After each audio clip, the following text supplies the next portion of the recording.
So there are all sorts of alternatives that we could use. And you could breed crops, new crops. But that takes about 10, 15 years to breed a new crop. So it's not a very quick sort of alternative. I'm going to be talking basically about modelling the economic aspects, but when you start doing this work, it is terribly important to go off and do all the right modelling. The geology, the hydrology, the rainfall, the runoff, all of that sort of stuff has to be modelled, and I'm not going to touch that now because that's more technical engineering stuff.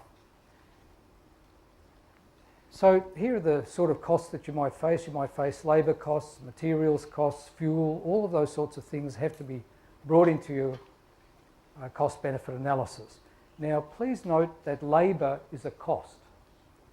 Generating jobs is not a benefit. Generating jobs is a cost because unless those people are previously unemployed, then it's costly to use people from another sector of the economy to build a dam or an irrigation project.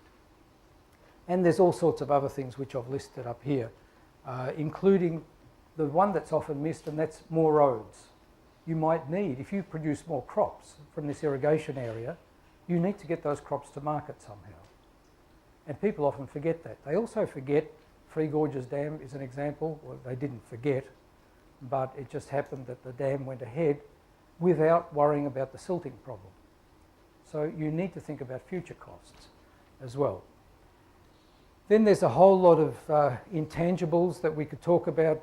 For example, you might kill off a local fish species. So when farmers used to catch fish in a different season to when they were growing their crops, that no longer exists. Or it might be the opposite. The dam might produce new fish, bigger fish, whatever. It might be ducks on the dam or whatever else.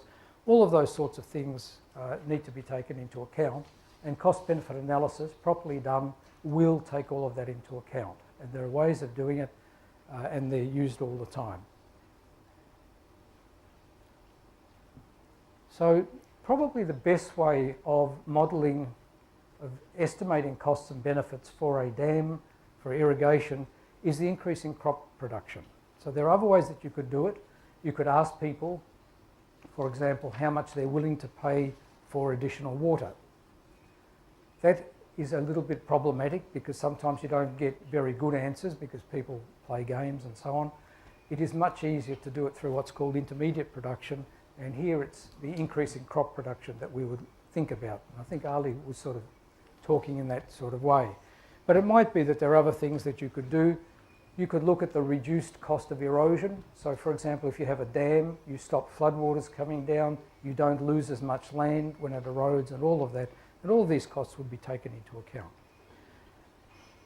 So this is the way that I like to think about it. And this system actually works with ministers when you don't tell them about costs and benefits. You don't give them a long list.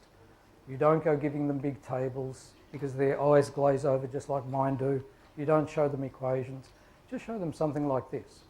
And it often works because everyone understands this. I'm so sorry that I'm coming over here. So here is a timeline. This is a very normal, what's called an investment line, and it starts from the present period, today, and it goes out to any period that you like in time, and it can be annual, 6 monthly, whatever time period you like. And you put usually you would put the benefits or the revenues up above the line and the costs down below the line. And what is shown here in this particular diagram is a very conventional cost-benefit analysis, very traditional stuff, where you have a cost up front, a very large cost here, building the dam, and you have a flow of benefits from building the dam. You have a stream of benefits, I should say, and you might incur some repair costs and then some desilting costs further down the line.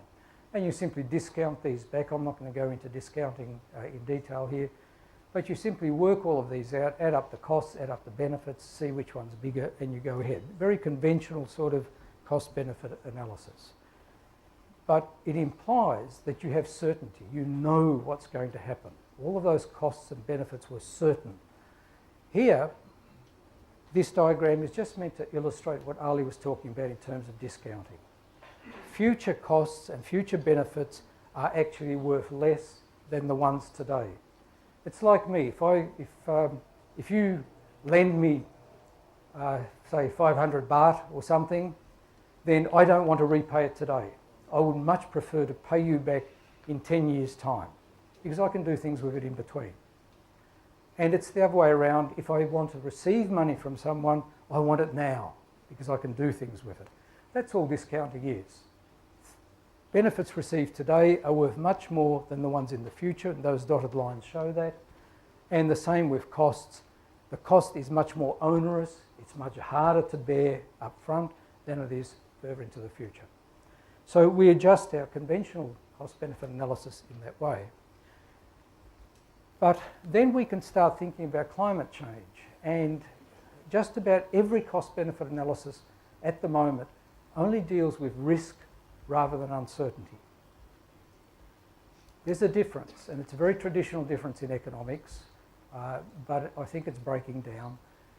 Risk is when you know what's going to happen and you know the probability, and uncertainty is when you don't know the probability.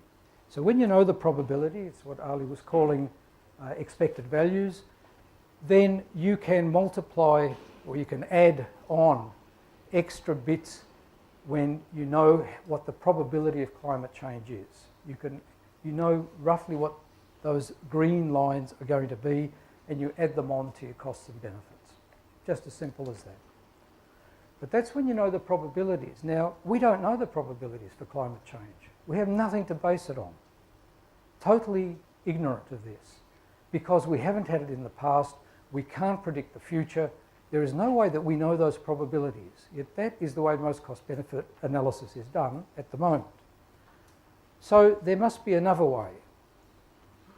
And that's when we start talking about uncertainty, at least the economic concept of uncertainty, where we might know roughly that there will be some benefits, right, if we know what they are. But we don't know when they will occur. That's the dotted line. We just have no idea when these things will come. When you don't know when the costs and benefits will actually occur, you can't add them up because you can't discount them. You can't allow for the time differences when you get them. So another way of thinking about it is that if you have climatic uncertainty, you might invest too early. You might build the dam too early. And Robert spoke about this morning, where it's premature to build a dam because you don't know when you'll get the benefits. It's a waste of money. It'll just sit there. It wasn't necessary. On the other hand, you might take a long time to build that dam, and suddenly there's a long dry period and you face a food shortage because you can't produce anything, because climate change creeps up on you. But that really assumes that you only have two choices, either build the dam or not build the dam. But there's always a third choice. And it's to do with delaying the construction or delaying the decision to build this dam until you have more information. You can think of short periods when you're doing this. And it's very, very similar to what happens when you buy a lottery ticket. So everyone has probably bought a lottery ticket in their lives. You have a choice when you buy a lottery ticket. You don't need to buy a lottery ticket. You can go and rob a bank and get a lot of money, just as easily as with a lottery ticket. But if you rob a bank, you face a huge potential cost right up front. It's a very expensive way of getting the money. And the risk is very large. But you can reduce your risk and you can reduce the cost by buying a lottery ticket. And if you lose, you simply tear the ticket up and the cost is very low. It's just the price of the ticket. But you have the potential to gain a lot of money. And this is called an option. You're basically trying to make your downside risk, the negative part of the risk, low, and the upside risk, the positive side, high. And that's called an option. It's the same thing here. I've got another example there. If it's cloudy out there as it is today and I want to go for a walk, I might take an umbrella with me, or I might go and take a taxi because it might rain and I might get wet. A taxi is expensive. It's an expensive way of making sure that I don't get wet. But if I take an umbrella, there's a small cost, an option premium, to taking the umbrella, and if it does rain, I might be very, very well off because I'll just put up the umbrella and I won't get wet. So there's a risk probability, if you like, of a large gain because I've got the umbrella to put up, but the cost is very low. It's just carrying the umbrella, very low cost involved. That also is an option. Now, when we talk about, options, there are certain characteristics that we have to keep in mind because they're always there.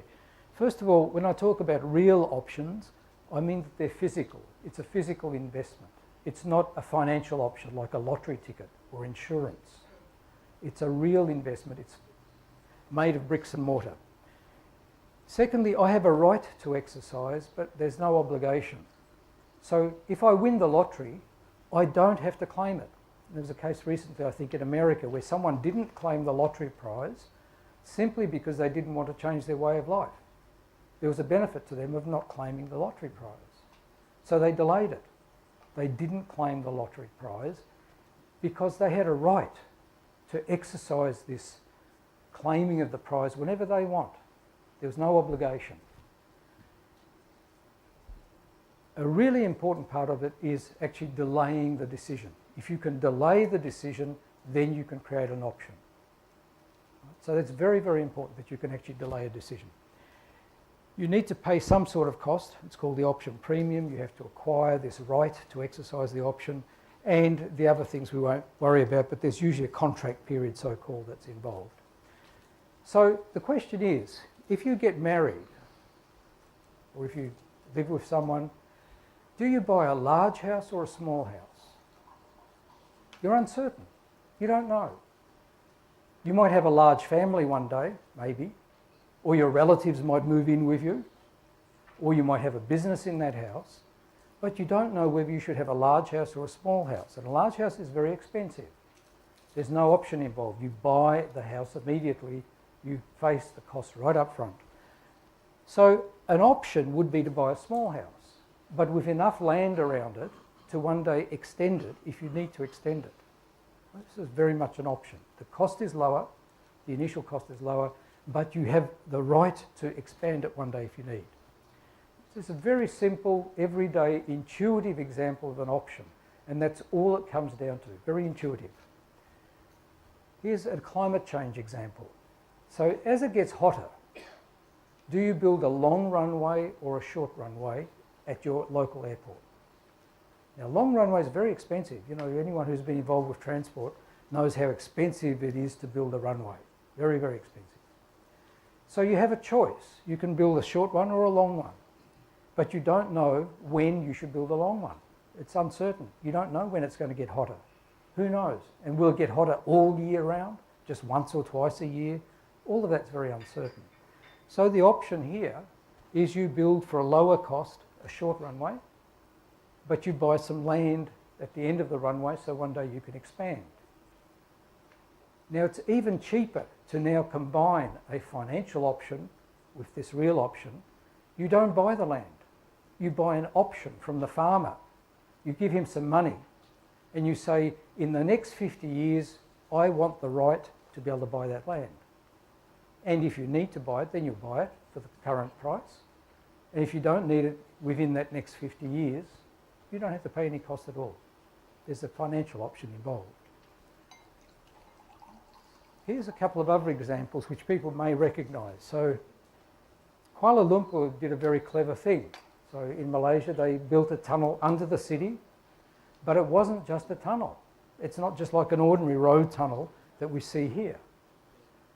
For a small additional cost, the option premium, the extra cost, this tunnel can be used for two things. When there's a flood, the cars leave the tunnel. Thank you, you probably know better than I do. Cars leave the tunnel and the water rushes through under the city, doesn't flood the city, doesn't create all that damage, and the cars come back in a couple of days' time, or a day's time, I can't remember the period, when it's cleaned up and back they go back to normal. This is a very good example of climate change, real options to do with water. I've got to keep coming back to water. In Lisbon, there was a bridge built by some very far-sighted American engineers. Can't remember now, it's back in the 60s sometime. And they built it especially strong because they didn't know how much traffic might want to use this bridge one day. So they built it strong. The pylons were built particularly strong, and the ropes and things up the top were also built in a certain way, so that about 10 years, 15 years ago now, they built a second deck onto this bridge without disturbing the first deck. So the car traffic kept going, they put on a rollway deck. So you now have rollway traffic going on as well. For a little extra cost, they had flexibility. By then they knew how much traffic, the uncertainty had disappeared, but they had flexibility when the uncertainty disappeared to go ahead and implement this thing properly. This is another good example of an option, a real option. Here's an Australian example. You can tell where I come from. I come from Canberra. This is a very famous Australian, Sir Sidney Kidman, and in a way he was a bit of a nut. He was a bit stupid. He had never done an MBA. This was his problem. I'll tell you why. Yeah, so I think MBAs are clever, right? I haven't got an MBA. So here's Australia, a map of Australia, and there's one very, very special feature of Australia. There's this desert here. This desert is different to a lot of other deserts. There are no cactuses. There's no succulents, so-called. Now, cactus can grow with very little water, but it needs certainty. You have to get water within certain periods. In Australia, there is just such a lack of water that you don't even know which period you'll get it in. You might go 10 years without, 20, whatever, in certain places. So no cactuses. But what does this guy do? This guy, Sidney Kidman, who didn't get an MBA and doesn't know about diversification and so on, he goes and concentrates all his properties in that desert area. So he buys properties only in the worst part of Australia without diversifying. Now, anyone who did that doing an MBA would fail immediately. But this guy became the richest guy in Australia. And why was that? Because it created real options. He actually created them by buying properties next to each other along routes where he could take his cattle down, sometimes near rivers, sometimes just on stock routes. And the price he paid, the option premium he paid, was to produce below capacity. He didn't fully stock his property, so there was always a little bit of grass. So if there was a region-wide drought, market risk if you like, he could move his cattle down to market and get them away. Other people, competitors, their cattle just died. You might get 50,000, 100,000 cows just dying just within a couple of weeks. So here you have another example of lack of water, irrigation type of problem, where you can overcome it without actually building a dam. Right? At that time, people were actually suggesting that, you can't see it here, but there is a very large lake here called Lake Eyre. People were suggesting building a pipeline several thousand kilometres from the sea, filling up this lake. Because it's so hot, the water would evaporate and then there'd be rain and so on. So people were actually suggesting these very expensive schemes, but this guy just went ahead and did it very cheaply. So here's my last slide. Let's come back to the irrigation dam, the irrigation example that we started with. We have two possibilities. We have the conventional cost-benefit analysis, where you invest today, very expensive dam, and you get some benefits and some costs, and you can work those out. The alternative is the options approach, where you don't build a dam, but you might do all the research, the testing, you might build a very solid foundation, and then as you get more and more certain about climate change, and you know that there's a lack of rainfall, then you build the dam over here in period 4. And then you get the benefits and the other costs. But look at the difference. The top diagram, all the costs are today. And the benefits may or may not occur into the future. You don't know. Because you don't know enough about climate change. But down the bottom, you don't spend as much money. But you can still get the benefit one day when you need it. So the question then becomes, what will happen with adaptation? Will countries start to go broke? Will they go bankrupt? because they adapt too early, too much, or will they be clever and start to think about real options, ways of adapting to climate change? And that's it. Thank you very much.